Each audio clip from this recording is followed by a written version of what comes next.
ubufasha ntibugombera uwo ari we wese, ukomeze ko ari ko kose ugomba gufasha umuntu cyangwa ikintu.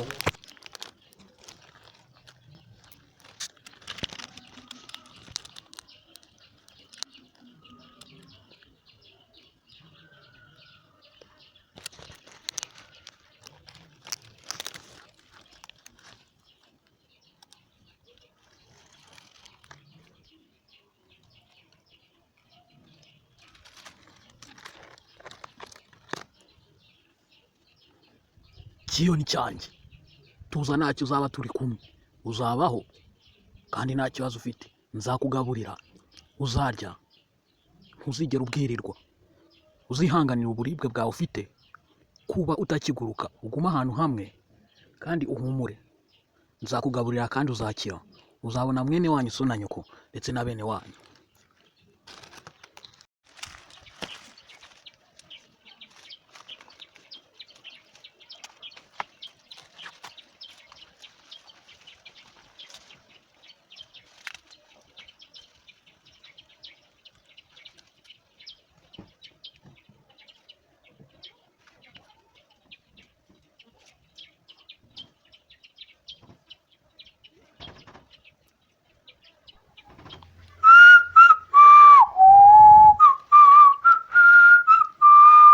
Sha wakiyoniwe, ugomba kubaho neza kandi utuje, nta kibazo na gito. Ahubwo se shamenya unashonje, ariko nkuba icyanyereka nk'uruntu rwakugize uko, si ibyo kurusatura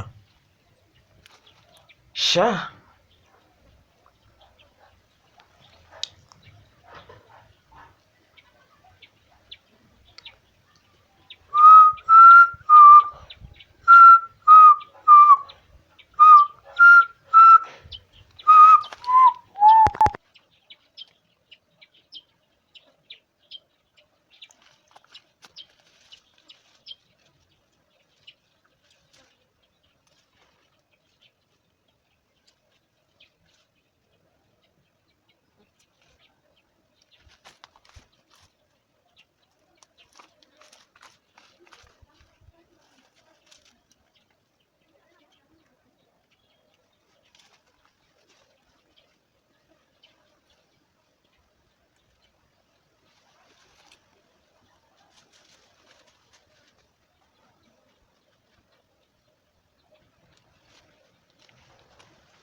Umuraji kuona chanje, muza ngibyo urarya, akusikwa n'inzara mara, akusikira witwa n'inzara mara.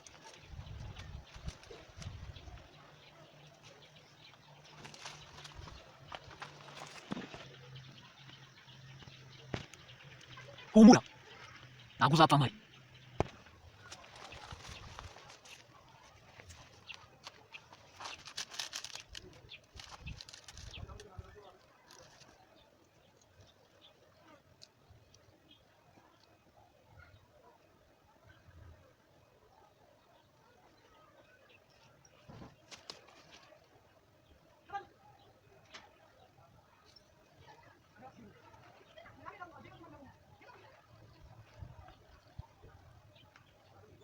Ichatanu wage, humura nagomba nabyibye n'ibyo mani nagushaki.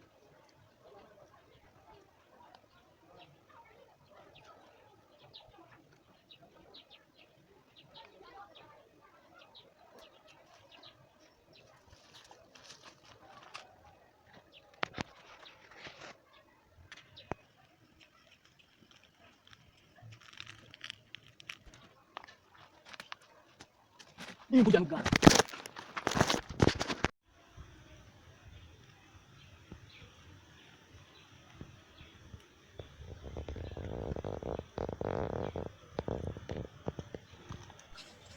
Thank you very much my guys, ndabashimira gukora subscribe.